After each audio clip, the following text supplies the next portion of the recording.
오늘 말씀의 제목이 앞에 화면에 있습니다. 한번 읽어볼까요? 시작! 축복의 확신이라는 제목으로 함께 말씀을 나누려고 합니다. 말씀 나누기 전에 지난주 약속했던 것처럼 오늘 또 물어보겠습니다. 자, 눈을 감으시고 두 가지 질문입니다. 눈을 감고 스스로에게 한번 질문해 봤으면 좋겠습니다. 나는 지난 한 주간 동안 행복한 인생을 살았는가?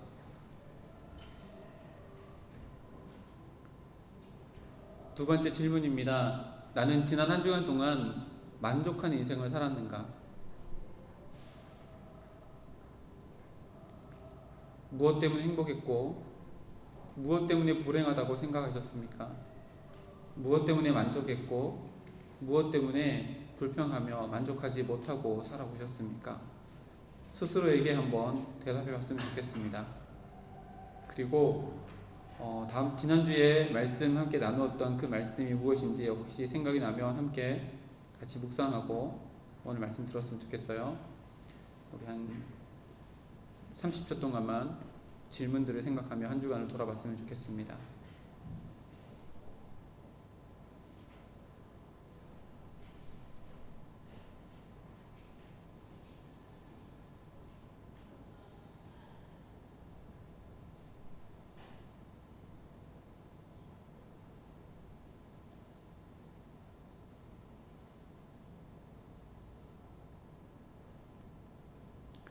네, 이제 눈을 뜨시고 밥 먹고 나서 눈 감으니까 졸리죠. 두 가지 질문을 지난주랑 어김없이 이번 주에 더 던졌습니다. 한 주간 행복하셨습니까? 네. 행복하셨어요? 한 주간 만족하며 사셨습니까? 무엇 때문에 행복하셨고 무엇 때문에 만족하셨나요? 지난주 말씀 혹시 기억나시나요? 우리는 이 세상에서 가장 큰 축복을 받은 사람입니다. 맞습니까? 네. 어떤 축복이죠? 하나님의 심판대 앞에 섰을 때에도 우리가 영원 형벌을 받지 아니하고 죄사함의 은혜를 받는 놀랍고 위대하고 정말로 이해할 수 없는 크고도 크고 위대하고도 위대하신, 오늘 우리 찬양했던 것처럼 강력하신 하나님의 그 사랑을 우리 모두가 받았습니다. 그것 때문에 우리는 날마다 기뻐할 수 있고 행복할 수 있고 만족하며 살아갈 수 있습니다. 이게 지난주의 말씀이었어요. 우리가 구원받았다는 존재로 살아간다는 것을 이야기해요. 오늘 말씀은 그것에 대한 확증이에요. 질문으로 표현하면 이렇게 할 수 있을 것 같아요. 여러분 구원 받으셨나요? 대답 한번 해볼까요? 여러분 구원 받으셨나요? 그럼 어떻게 그걸 확신할 수 있죠? 구원받았다는 증거가 어디 있나요? 라는 질문에 오늘 성경에서 답을 찾으며 함께 은혜를 나누려고 합니다. 오늘 말씀의 제목이 축복의 확신이에요. 우리가 받은 축복이 지난주의 말씀처럼 그리스도의 심판대 앞에 섰을 때라도 우리를 의롭다 칭해 주시는 십자가의 죄사함의 은혜가 우리 가운데 있고 하나님께서 우리 가운데 허락하여 주셨다. 이것을 믿어지는 것이 은혜이고 믿어지는 것이 축복이다. 그리고 그 축복이 우리 가운데 있기 때문에 우리는 이제 구원받은 존재로서 가장 큰 은혜와 가장 큰 선물을 받은 존재로서 이 땅 가운데 살아갈 수 있다. 근데 이걸 어떻게 확증할 수 있어요? 어떻게 확증할 수 있어요? 우리 셀 리더 모임을 했는데요. 몇몇 친구들에게 물어봤더니 오늘 죽으면 천국 갈 수 있니? 라고 물어봤어요. 여러분들에게 또 똑같이 물어볼게요. 여러분 오늘 죽으면 천국 갈 수 있을까요? 아멘인가요? 오늘 내가 죽으면 천국 갈 수 있을까? 이게 여러분 구원 확신 있습니까? 라는 질문과 똑같은 질문이잖아요. 그쵸? 오늘 죽으면 천국 갈 수 있을까? 그렇다면 왜 천국 갈 수 있고 그것에 대한 증거가 무엇이 있을까? 아니 나는 천국 내가 오늘 일주일 동안 살아온 내 삶을 돌아보면 난 오늘 죽으면 천국 못 갈 것 같대 라고 혹시 생각하고 있다면, 그러면 왜 나는 천국 못 간다고 생각하고 있을까? 도대체 이 질문에 대한 답이 무엇일까를 찾아가는 것이 오늘 말씀의 핵심인데요. 여러분들 모태신학도 있고 또 뭐 고등학교 초등학교, 중학교, 대학교 와서 이제 예수님을 알고 또 이것 가운데 왔는 친구들이 있을 거예요. 그런데 구원이라는 얘기를 엄청 많이 듣고 은혜라는 얘기를 엄청 많이 듣잖아요. 우리는 은혜로 하나님께 믿음의 선물을 받아서 구원을 선물로 받은 존재들이에요. 근데 그 구원을 받고 살아가는 우리들의 삶 가운데 내가 구원받았다는 것을 확신하지 못하고 살아간다면 이게 얼마나 불행한 일이에요. 가만히 한번 생각해 보세요. 하나님께서 우리들에게 선물을 주셨어요. 근데 그것이 어떤 선물이냐면 이 세상에서는 그 어떤 것과도 비교할 수 없는 이 세상의 그 어떤 것으로부터라도 주어질지 못하는 죄사함의 은혜를 우리가 받고 살아가요. 근데 그 은혜를 받았다라고 하면서 오늘 죽으면 천국 갈 수 있어요? 라고 물어보면 글쎄요. 아직 제가 제 삶을 알기 때문에 천국 못 갈 것 같아요. 이거 겸손이 아니에요. 겸손한 사람이 이렇게 얘기할 것 같죠. 저는 오늘 제대로 못 살았기 때문에 이번 주에 수련회 같은 경우면은 천국 갈 수 있을 것 같은데 수련회 지나고 벌써 한 달이 지나서 삶이 이제 피폐해지고 세상 가운데 찌들어 있어서 오늘 죽으면 천국 못 갈 것 같아요. 라고 얘기하는 것이 내 삶에 대한 겸손이 아니에요. 이제 오늘 그거를 통해서 말씀을 나눌 텐데 지난주에 말씀을 진짜로 정말로 100% 열심히 들은 사람이라면 지난주에 말씀을 찾았다가 한 가지 설명 안 하고 마친 말씀이 있어요. 절대 모르겠죠. 에베소서 1장 말씀을 한번 펼쳐볼까요?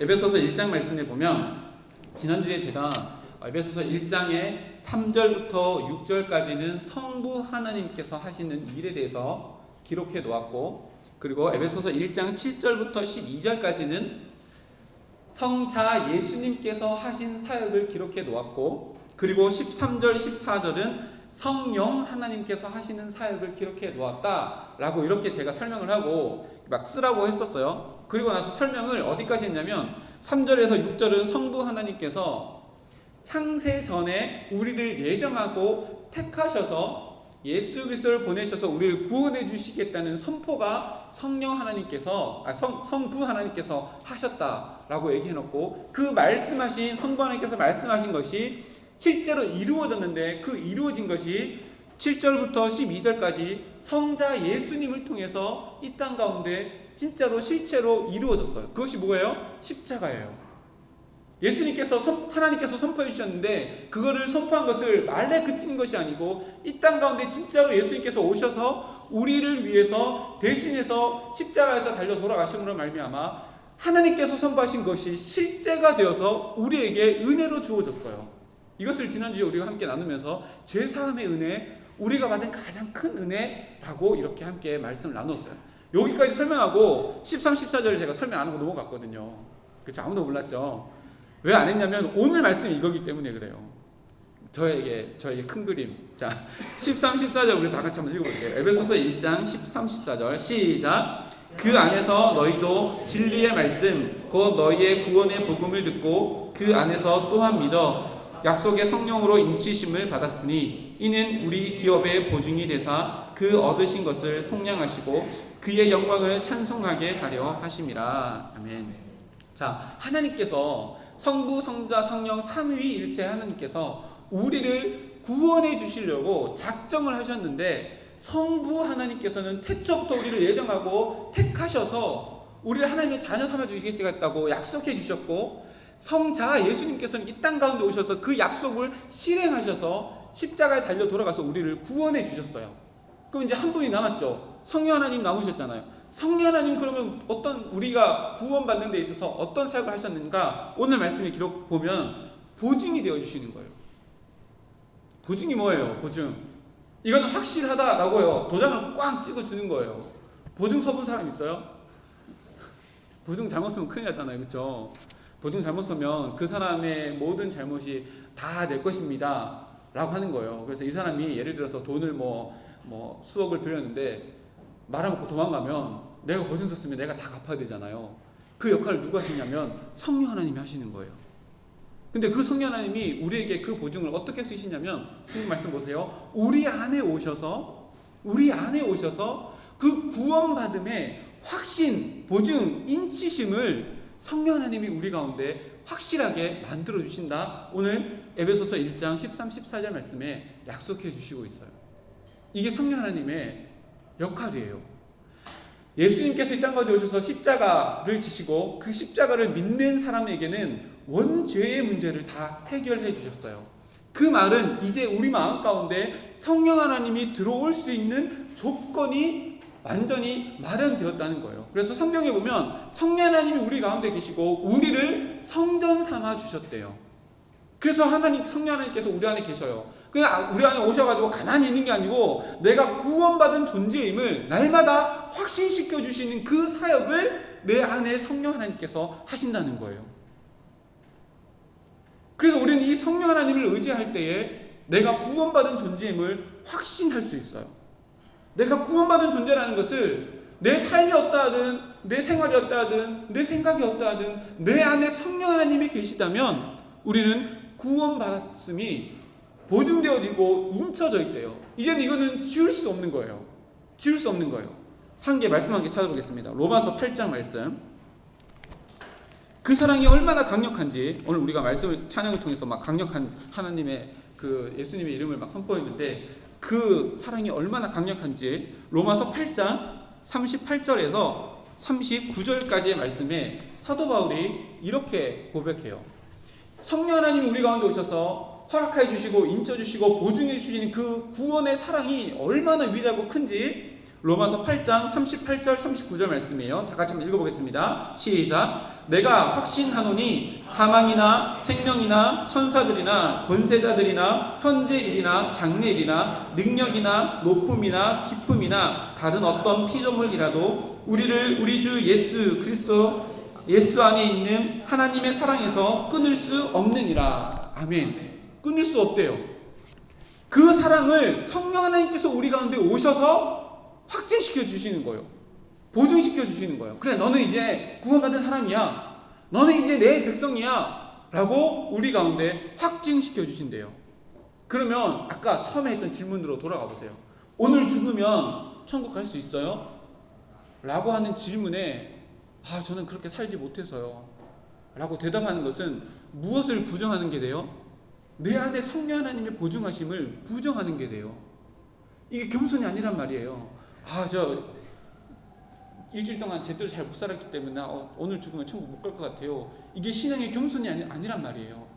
우리의 신앙에 확증을 시켜주시고 보증을 시켜주시는 분이 나를 성전 삼으시고 내 안에 들어오셔서 내 안에서 구원의 확신을 보증서 주시는 성령 하나님이 그 구원을 오늘 로마서 8장 38절에서 39절 말씀에 있는 예수 그리스도의 그 사랑에서 끊을 수 없도록 우리를 보증해 주시고 지켜주신단 말이에요. 근데 오늘 죽으면 천국 갈 수 있어요? 라고 하는 질문에 글쎄요 잘 모르겠어요 라고 하면 여러분 마음 가운데 있는 성령 하나님을 무시하는 게 돼요. 여러분 마음 가운데 있는 성령 하나님이 여러분들 가운데 인생 가운데 경험되어지지 않는다는 것을 그 고백을 통해서 증명되어지는 거예요. 그럼 다시 한번 물어볼게요. 여러분들 마음 가운데 성령 하나님이 계시다는 것을 여러분들 경험하시나요? 여러분들 마음 가운데 성령 하나님이 계시다는 걸 여러분 경험하시나요? 글쎄요 잘 모르겠어요. 성령 하나님이 보이지도 않고 거울을 아무리 봐도 제 가슴에는 아무것도 안 보이는데 성령 하나님 도대체 어디 있어요? 성령 하나님 우리 마음 가운데 계심을 여러분들이 느끼고 경험할 수 있다면 우리는 우리의 삶이 때로는 넘어지기도 하고 때로는 하나님께서 기뻐하지 않는 일을 한다 할지라도 그 상황 가운데 내 마음 가운데 성령 하나님이 역사하고 계심을 여러분들이 경험한다면 내 삶이 어떠하든 우리는 하나님의 구원으로 인도함 받는 존재라고 고백되어지는 거예요. 이게 구원의 확신이에요. 여러분들 마음 가운데 성령 하나님이 계신다는 것이 증거되어지고 증명되어지면 그 성령 하나님께서 내 안에서 구원을 확증시켜 주시고 보증시켜 주시는 분이기 때문에 여러분들 마음 가운데 성령 하나님이 계신다는 것을 경험하면 여러분의 삶이 때로 넘어져도 구원의 확신을 가지고 살 수 있어요. 때로는 하나님께서 기뻐하지 않는 일을 한다 할지라도 그 상황 속에서 성령 하나님 내 안에 계신다는 것을 여러분들이 인지하고 믿어진다면 여러분들은 내 삶이 어떠하든 구원을 확신하며 고백할 수 있어요. 사단이 우리에게 날마다 와서 하는 일이 이거예요. 야, 너 교회 가서 맨날 예배드리지. 너 맨날 교회 가서 기도하고 찬양하고 앞에 와서 찬양팀도 하고 막 셀 리더도 하고 와가지고 막 열심히 하지. 근데 너 인생을 그렇게 살잖아. 너 구원 못 받아. 라고 계속해서 초점을 어디에 맞추게 하냐면 우리의 잘못된 행실에 초점을 계속해서 맞추게 하는 것이 누구냐면 우리를 천국 가는 거 제일 싫어하는 사단이에요. 계속 우리의 눈을 나의 잘못된 것에 꽂히게 하고 꽂히게 해서 야, 너 그렇게 해서 구원받을 수 있냐? 너 천국 못 가. 라고 날마다 우리에게 죄책감을 심어주는 것이 사단이에요. 근데 우리의 시선이 거기에 머무르면 절대 안 돼요. 우리는 이미 구원받았지만 여전히 죄의 껍데기를 가지고 있는 사람들이에요. 육신의 모습을 가지고 있단 말이에요. 육신의 모습을 가지고 있기 때문에 날마다 넘어지고 하나님이 기뻐하시지 않는 일을 할 수도 있는 여건 가운데 남겨져 있어요. 그럼에도 불구하고 내 마음 가운데 성령 하나님이 계시다는 것을 여러분이 믿는다면 우리는 내 삶에 어떠하든 고백할 수 있어야 해요. 무엇을 의지해요? 내 삶의 행위를 의지해서가 아니라 내 안에 계시는 구원을 확증해 주시고 보증해 주시는 성령 하나님을 의지하여서 나는 구원받은 존재입니다.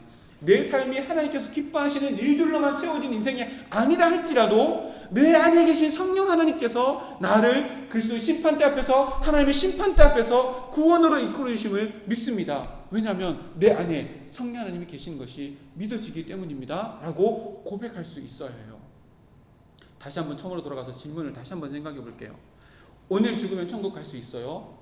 라고 질문했을 때 만약에 여러분이 대답을 잘 모르겠어요. 저는 지난 한 주간 동안 아까 얘기했던 것처럼 제대로 살지 못했어요. 하나님께서 기뻐하시는 일도 하지 못했고 하나님이 싫어하는 일들을 더 많이 하며 살았어요. 라고 대답한다면 그 대답을 딱 뒤집으면 긍정적인 그거 대답으로 딱 뒤집으면 무슨 대답인지 알아요? 완벽한 인생을 살아야지만 구원받을 수 있다는 대답이에요. 그렇지 않아요? 여러분 구원받았습니까? 오늘 죽으면 천국 갈 수 있습니까? 물어봤을 때 내가 지난 일주일 동안 제대로 살지 못해서 오늘 죽으면 천국 못 갈 것 같아요 라고 대답하는 거 다시 한번 가만히 돌려서 생각해 보세요. 그러면 완벽한 인생을 살아야지만 여러분 구원받고 천국 갈 수 있어요? 그럼 예수님 필요 없는 거예요. 그렇지 않아요? 모든 것이 완벽한 인생을 살아가는 인생을 살아가면 구원받을 수 있다면 예수님이 이 땅 가운데 왜 오셨어요? 그게 아니란 말이에요. 내가 완벽하지 않다 할지라도 내 안에 있는 성령 하나님이 나를 이끌어 가심이 믿어진다면 그 성령 하나님에 의지하여서 구원을 확증해 주시는 그 성령 하나님 때문에 우리는 고백할 수 있어요. 우리의 초점을 내 잘못된 인생, 내 잘못된 습관, 내 잘못된 생각에 초점을 두지 아니하고 내 안에 계시는 성령 하나님을 의지하며 내 안에 구원의 길로 인도해 주시는 성령 하나님께 의지하여서 우리는 고백할 수 있단 말이에요.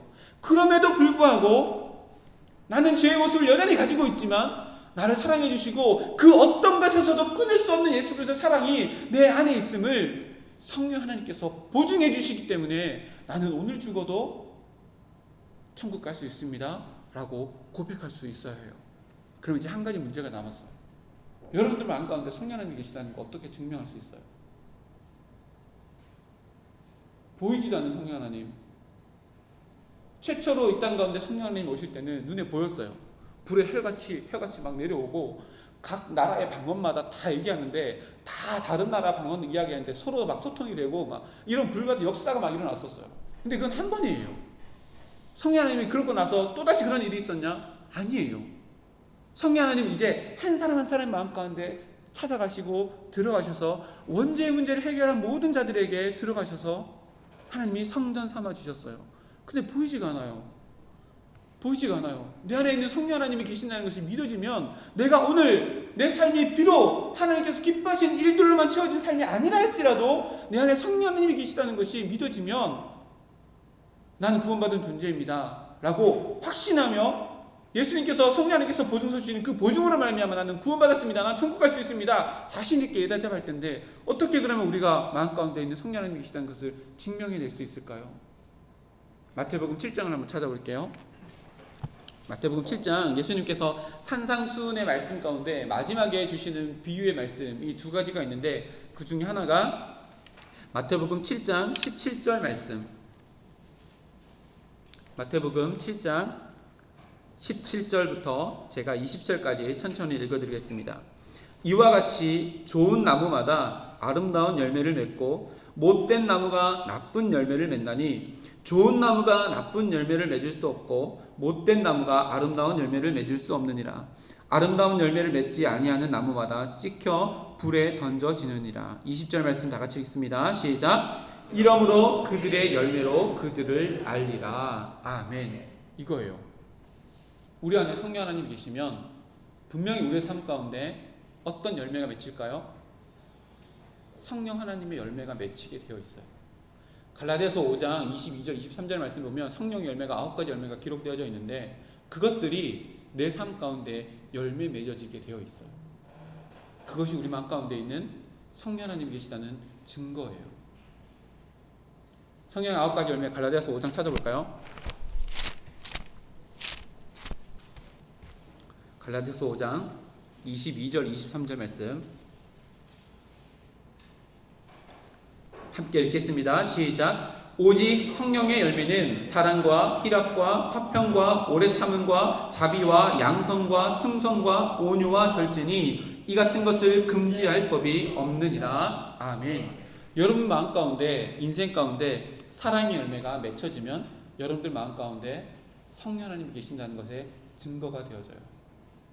사랑할 수 없는 존재를 사랑하고 품을 수 없는 존재를 품으며 기도하고 예수님께서 산상수훈의 말씀처럼 우리를 박해하는 자들을 위해서 기도할 수 있는 여러분의 삶의 열매가 있다면 여러분들 마음 가운데는 틀림없이 성령 하나님이 계시는 거예요. 성령의 열매 마지막이 뭘까요? 절제예요. 절제. 내가 가지고 있는 거, 이 자유 의지를 통해서 내가 할 수 있는 모든 것들을 다 할 수 있죠. 모든 것이 다 가해요. 근데 모든 것이 다 유익한 것이 아니기 때문에 그리스도인으로서 분명히 절제해야 될 상황이 있어요. 돈 씀씀이도 그래요. 또 여러분들이 할 수 있는 나쁜 습관들이 그래요. 그런 모든 것들 절제할 수 있어요. 내가 하나님을 위해서 절제하는 삶의 열매가 여러분들 가운데 맺혀진다. 그러면 여러분들 마음 가운데 성령 하나님이 계시다는 증거예요.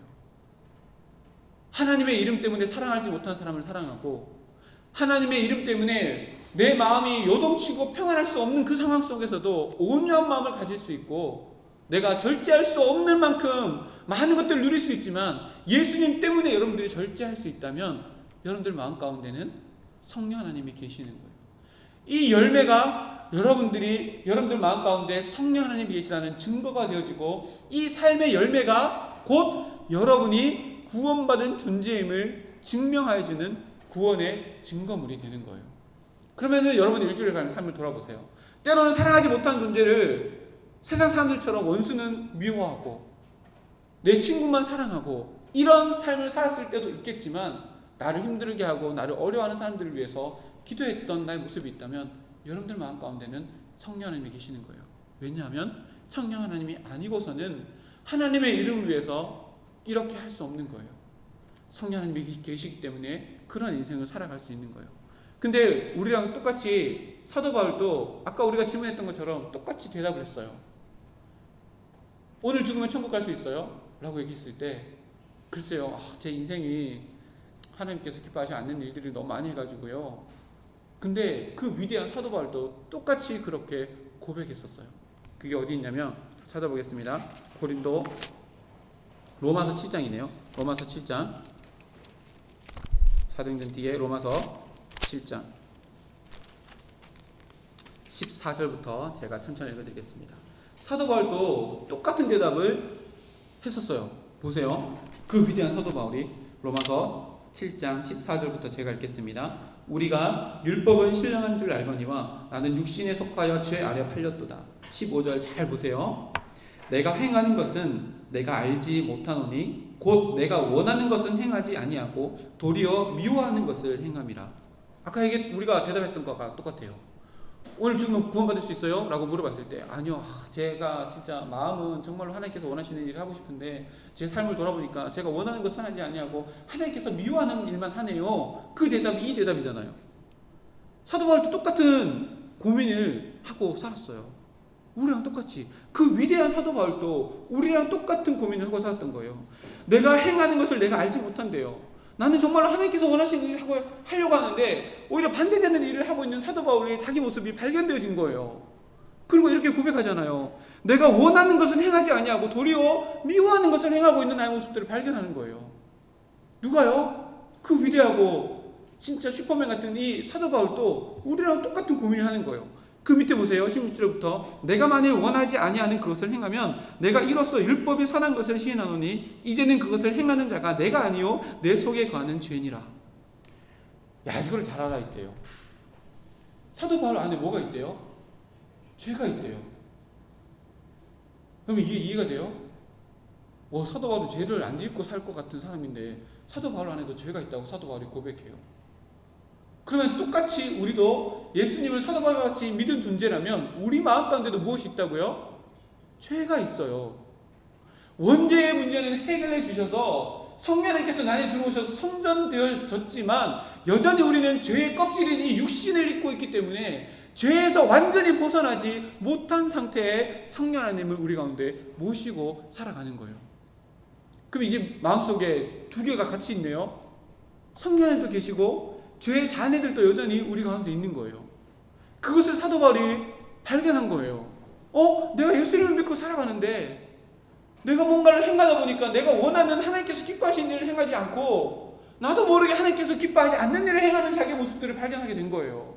그리고 더 묵상해 보니까 하나님께서 내 마음 가운데 오셔서 성령 하나님이 내 마음 가운데 거하시는 것은 내가 믿어지는데 여전히 내 죄가 내 가운데서 나를 주장하고 나를 이끌어가는 모습들이 발견되어진 거예요.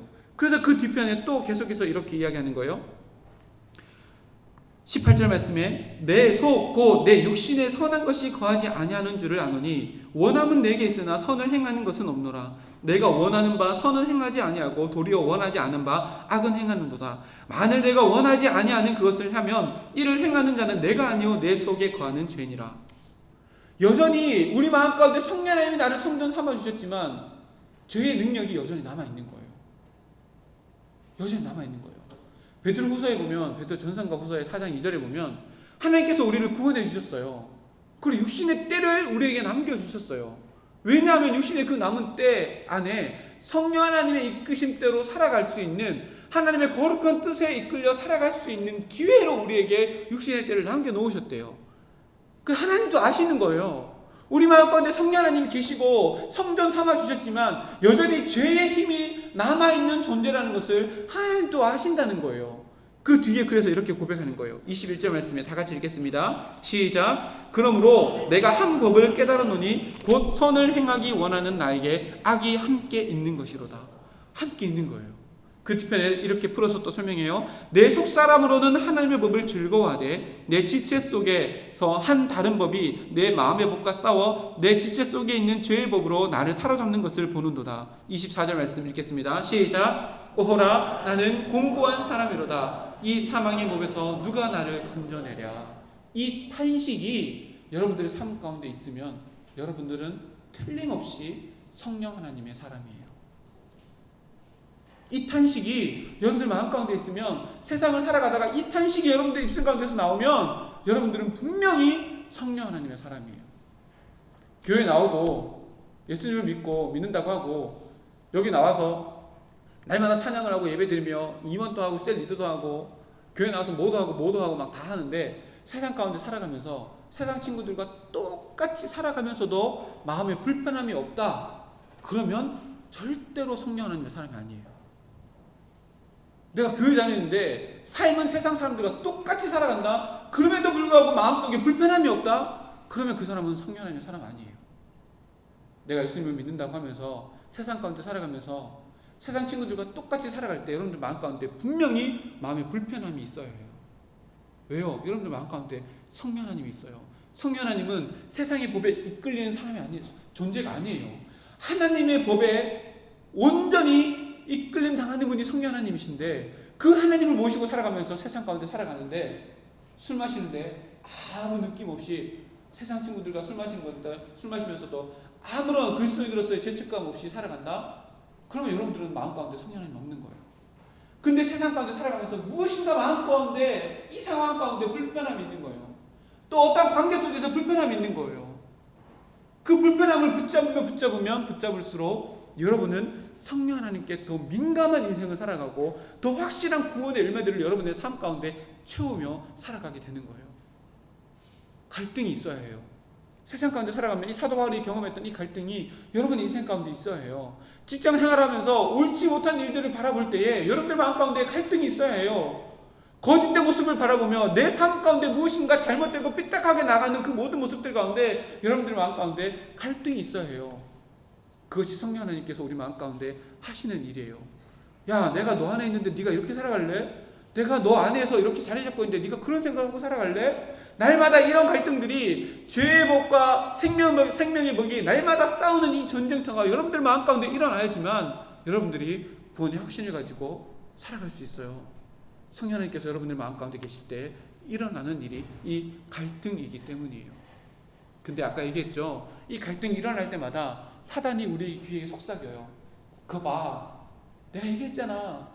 너는 예수 믿는다 그랬지. 근데 넌 날마다 실패하지. 그러니까 너 안 되는 거야. 너는 구원 못 받은 존재야. 날마다 이 갈등 가운데 사단이 찾아와서 날마다 죄책감, 우리가 잘못한 것에 우리의 눈을 초점을 맞추려고 계속 이야기해요. 근데 사도 바울이 위대하게 선포해요. 어떻게 선포하는지 알아요? 로마서 8장 말씀이에요. 8장 1절, 2절 한번 읽어보겠습니다. 시작. 그러므로 이제 그리스도 예수 안에 있는 자에게는 결코 정죄함이 없나니 이는 그리스도 예수 안에 있는 생명의 성령의 법이 죄와 사망의 법에서 너를 해방하였습니다. 아멘. 보세요. 죄책감에 시달릴 필요가 없어요. 죄책감에 날마다 얽매여서 살게 하는 것은 사단의 음성인 거예요. 우리에게 정죄함이 없대요. 왜요? 우리 가운데 이미 성령 하나님께서 우리의 구원의 보증이 되어주시고 확증이 되어주셨기 때문에 우리는 더 이상 정죄함이 없어요. 그럼 뭐예요? 회개함을 통해서 깨끗하게 씻어서 나가기만 하면 되는 것이 우리의 삶이에요. 왜요? 이미 우리는 원죄의 문제를 다 해결한 존재들이에요. 원죄의 문제는 예수 그리스도 십자가의 그 보혈의 피를 믿어지는 믿음이 아니고서는 어떻게 할 수 없어요. 근데 그것이 다 씻겨져 나가고 나서 우리에게 주어진 죄들은 하나님의 능력을 맛보라고 우리에게 남겨놓으신, 우리를 연단하신 이 땅 가운데서도 하나님의 나라를 맛보라고 남겨놓으신 축복의 기회예요. 그 갈등 가운데 날마다 난 이래서 안 돼, 나 예수 잘못 믿어봤나 봐, 내 안에 아무것도 없나 봐, 성령도 없고 내가 찬양하는 거 다 헛건가 봐. 이 죄책감에 시달리게 하는 것은 사단의 음성이에요. 사도 바울이 이야기하잖아요. 성경에 기록하고 있잖아요. 우리에게는 결코 정죄함이 없대요. 무엇이 이겨요? 죄와 사망의 법에서 우리를 해방하고 생명의 법에 우리를 주장할 수 있도록 우리 마음 가운데 성령 하나님이 예수 그리스도의 사랑, 그 어떤 것에서도 끊을 수 없는 예수 그리스도의 사랑으로 우리를 품어주시고 있다, 우리에게 말씀하고 계시잖아요. 그 사랑을 붙잡아야 해요. 그럴 때 우리에게 주어진 것이 뭐예요? 구원의 확신이에요. 와, 내가 어제는 실패했지만 오늘 내가 이 열매, 성령 열매를 맺게 되었구나. 그 열매가, 삶의 열매가 곧 여러분의 삶이 되고 그것이 구원의 증거물이 되는 거예요. 오늘 하루 또 구원의 증거물을 남기고, 오늘 하루 또 구원의 증거물을 남기고, 때로 넘어지고 실패하지만 또다시 내 안에 있는 성령 하나님 의지하고, 그래 나는 안 돼, 이게 아니라 그래 내 안에 있는 성령 하나님 의지해보고 또 도전하자. 실패한다 할지라도 내 안에서 끊을 수 없는 그 예수 그리스도의 사랑을 보증해 주시는 성령 하나님이 있으니까 내 안에 있는 성령 하나님 의지해서 오늘 또 도전해보자. 사랑할 수 없는 존재를 사랑해보자. 기도하고 저주해야 될 것 같은 그 사람을 위해서 내가 축복으로 기도해보자. 그렇게 도전하는 거예요. 넘어지고 실패하는 거 괜찮아요. 문제는 뭔지 알아요? 도전하지 않는 게 문제예요. 여러분들 삶 가운데 성령 하나님이 계신다는 것을 믿고 성령 하나님을 의지하고 도전하며 나아갈 때에 실패해도 괜찮아요. 근데 도전하지 않는 것은 여러분들 마음 가운데 있는 성령 하나님을, 존재를 무시하는 거예요. 여러분 마음 가운데 성령 하나님이 계셔요. 여러분 마음 가운데 불편함이 있잖아요. 시간이 많이 갔지만 저희 아버지가 목사님이시잖아요. 다 아시잖아요. 근데 제가 고등학교 때 학교랑 집이 멀어서 학교 밑에 있는 독서실에서 지냈거든요. 저 때는 급식이 없어서 이제 도시락을 부모님이 1교시쯤 마치면 장보러 오셨다가 우리 학교 들러서 이제 도시락을 갖다 주시거나 뭐 이런 식으로 해서 도시락을 이제 받고, 그래서 집에 안 들어가고 독서실에서 날마다 지냈어요. 그러다 보니까 집에 안 들어가니까 얼마나 하고 싶은 게 많겠어요. 그쵸? 그 10대 피 끓어오르는 10대에. 근데 참 10대 때 친구가 참 좋잖아요. 그쵸? 친구가 부르면 나가요. 나갔더니 오토바이 타는 친구들과 함께 막 몰려있는 그 무리에 제가 끼게 되었어요. 그래서 밤새도록 오토바이 타고 다니다가 한 2시, 3시, 4시 되면 독서실 다시 들어가서 잠을 자요.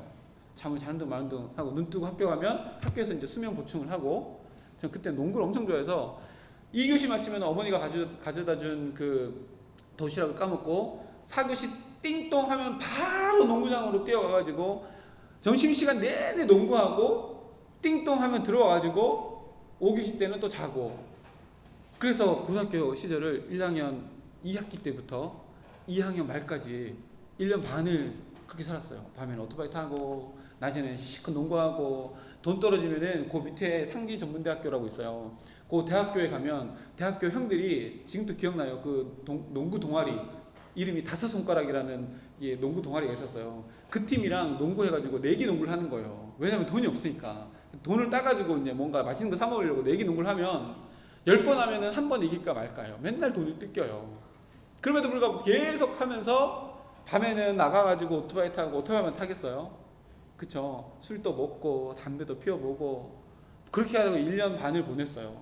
이렇게 영상 찍혀서 우리 엄마 볼 텐데 막 그렇게 보냈어요. 그러면서 제 마음 가운데 불편함이 없었을까요? 엄청 불편했어요. 나 이러면 안 되는데, 나 이렇게 살면 안 되는데. 그 불편함이 있었지만 그 불편함보다 무엇을 택했어요? 친구들과 어울리는 걸 택했어요. 그래서 그렇게 살았어요. 제가 고등학교 들어갈 때 그래도 꽤 공부를 조금 했었거든요. 근데 고등학교 이제 그 친구 딱 그 하고 나서 완전히 바닥을 바닥에서 땅 짚고 막 헤엄치고, 다른 친구들 등수 올려주는 그 역할을 하고 있는 그 밑에서 막 헤맸거든요. 그리고 그러는 상황 가운데서도 내 마음 가운데 불편함이 있었어요. 제가 정말로 성령 하나님의 존재를 깨닫고 나서 그것이 내 안에 있는 성령 하나님이구나 라고 하는 걸 깨달았어요. 그래서 오늘 로마서 5장 8절 말씀에 뭐라 기록돼요? 우리가 아직 죄인 되었을 때가 뭐예요? 내가 그리스도의 심판대 앞에 섰을 때에 영원 형벌 저주바다의 존재인 것을 모르는 그 상황 가운데 있을 때에 이미 십자가의 사랑으로 성령 하나님께서 그 사랑을 확증해 주신 거예요. 제가 그때 예수님 못 만났던 시절이었거든요.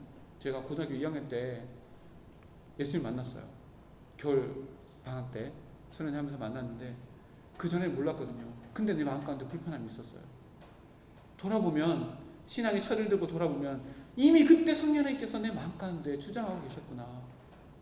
내가 그때 성령 하나님의 존재를 알고 성령 하나님을 의지하여서 나쁜 습관들을 잘라버리고 나쁜 관계들을 잘라버리고 하나님께서 원하시는 그 모습들로 내가 빚어져가는 그 상황을 연출했다면 더 위대한 하나님의 도구가 되었고, 또 그렇게 되지 않았을까? 다른 인생이 되지 않았을까? 라고 생각을 해봐요. 여러분들 마음 가운데도 인생을 살아가면서, 세상의 친구들과 살아가면서 뭔가 모르게 이거는 뭔가 잘못하는 것 같은데 불편함이 있다면 그 불편함을 붙잡아야 해요. 그 갈등을 붙잡아야 해요. 왜냐하면 그 갈등이, 그 불편함이 내 안에서 성령 하나님께서 나에게 주시는 음성이에요. 그것을 붙잡고 내 마음이 왜 불편하지? 이 친구를 만났는데 얘기하는데 뭔가 불편해. 하나님은 내가 왜 이 친구를 만나요? 불편하죠? 내가 이 친구에게 무엇인가 잘못한 것이 있나요? 용서를 구할 것이 있나요?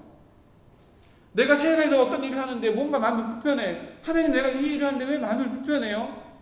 이것이 무엇인가 죄를 짓는 일인가요? 붙잡아요. 그 불편함을 붙잡아야 해요. 그럴 때 사도 바울처럼 탄식하는 거예요. 오호라, 내가 공부한 사람이구나. 누가 이 사망의 물에서 나를 건져내랴. 하나님 내 마음 가운데 계시지요. 이 불편함을 하나님께서 허락해 주셨죠. 이 불편함 가운데, 이 껄끄러운 갈등 가운데 하나님의 성령의 법이 승리할 수 있도록, 하나님을 의지할 수 있도록, 세상의 가치 모두 다 버려버리고 하늘의 가치 붙잡을 수 있도록 주님 나를 도와주세요 라고 붙잡아야 해요. 그 붙잡는 모습이 무엇이 된다고요? 내가 구원받은 존재임을 증거할 수 있는 증거물이 되는 거예요. 여러분 삶 가운데 구원의 증거물이 있으신가요? 이렇게 정리할 수 있어요. 여러분 삶의 기준이 뭐예요? 여러분의 삶의 기준이 곧 구원의 증거물이에요. 사도 바울이 예수님을 믿기 전에 어떻게 했어요? 다소라는 촌동네 살았거든요. 촌동네 살았는데 이 사울이라고 하는 이 사람이 욕심이 많고 열망이 많아서, 야망이 많아서 거기에서 종교 지도자가 되기 위해서 종교 메카인 예루살렘으로 왔어요. 예루살렘으로 온 것뿐만 아니라 거기에서 가장 유능한 선생님 밑에 들어가서 교육을 받아요. 가말리엘의 문화생이 돼요. 요즘으로 말하면 뭐 대학교, 좋은 대학교 가서 공부하는 것과 같이, 그때는 대학이 아니라 좋은 선생님 밑에서, 최고의 선생님 밑에서 공부하면 그게 최고 엘리트예요. 가말리엘 문화생이 되어서 최고 엘리트 코스를 밟아가는 거예요.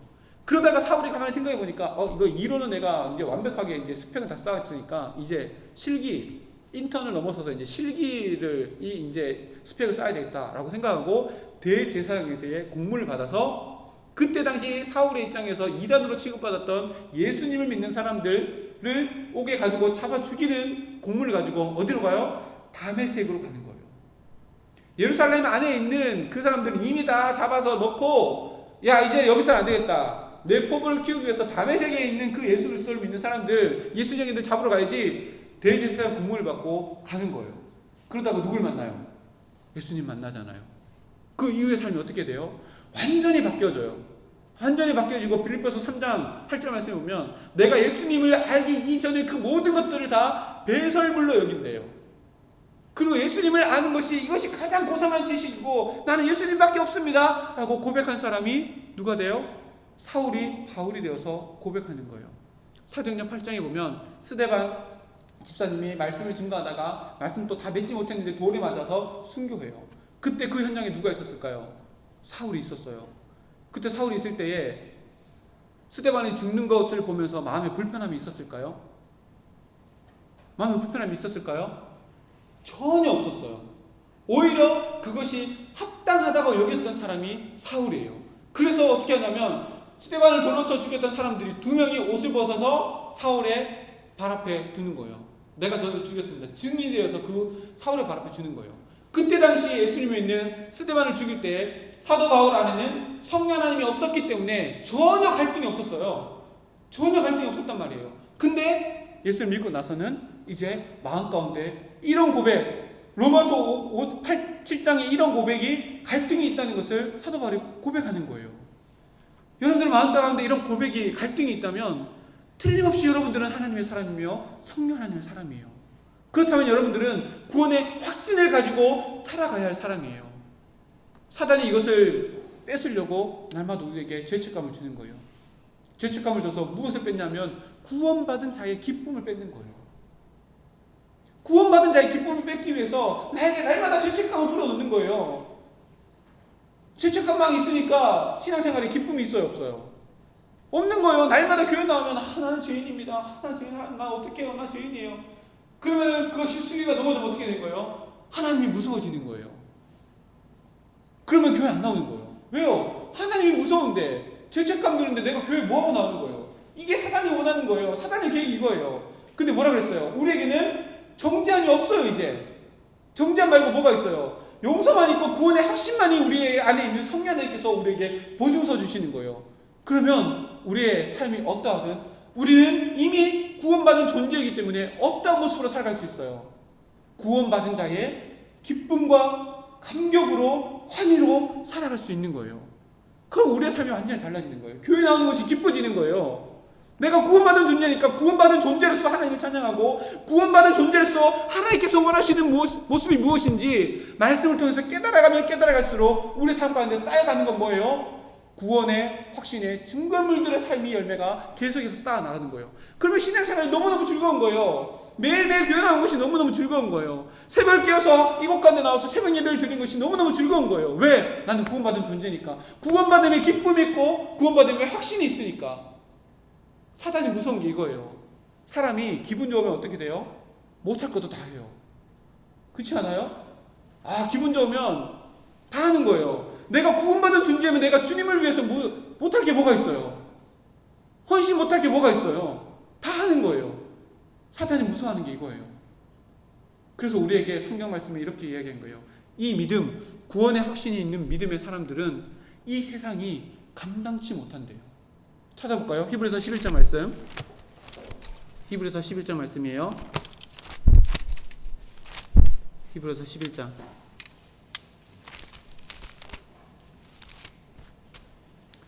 제가 몇 절부터 읽어드리냐면요, 33절부터 읽어드릴게요. 히브리서 11장 33절부터. 그들은 믿음으로 나라들을 이기기도 하며 의를 행하기도 하며 약속을 받기도 하며 사자들의 입을 막기도 하며 불의 세력을 멸하기도 하며 칼날을 피하기도 하며 연약한 가운데 강하게 되기도 하며 전쟁에 용감하게 되어 이방 사람들의 진을 물리치기도 하며 여자들은 자기들의 죽은 자들을 부활로 받아들이기도 하며 어떤 이들은 더 좋은 부활을 얻고자 하여 심한 고문을 받되 구차히 풀려나기를 원하지 아니하였으며 또 어떤 이들은 조롱과 채찍질뿐 아니라 결박과 옥에 갇히는 시련도 받았으며 돌로 치는 것과 톱으로 켜는 것과 시험과 칼로 죽임을 당하고 양과 염소의 가죽을 입고 유리하여 궁핍과 환난과 학대를 받았으니 38절 말씀 시작.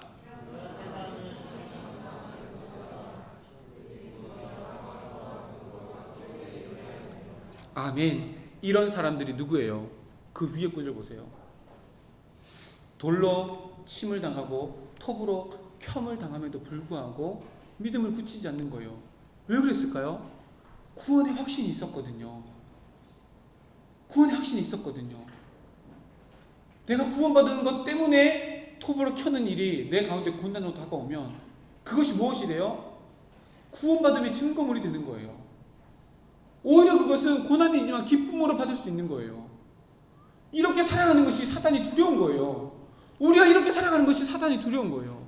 왜요? 이 세상이 감당치 못할 믿음을 가진 사람이기 때문이에요. 사단이 무서워하는 게 이거예요. 구원의 확신을 가지고 기쁨으로 무슨 일이든지 주를 위해서 다 하게 되는 그 존재가 되는 우리 한 사람 한 사람이 두려운 거예요. 그래서 날마다 찾아와서 죄책감에 시달리게 하고 구원의 기쁨을 빼앗아가는 거예요. 절대 빼앗기지 마세요. 우리에게는 결코 정죄함이 없어요. 이미 우리 가운데 있는 성령 하나님으로 말미암아 우리의 구원이 보증되어지고 확증되어졌어요. 그러면 기쁨으로 말미암아 하나님께 헌신하며 나아갈 수 있어요. 지금 자리가 많이 비었죠. 우리 청년들 다 어디 갔을까요?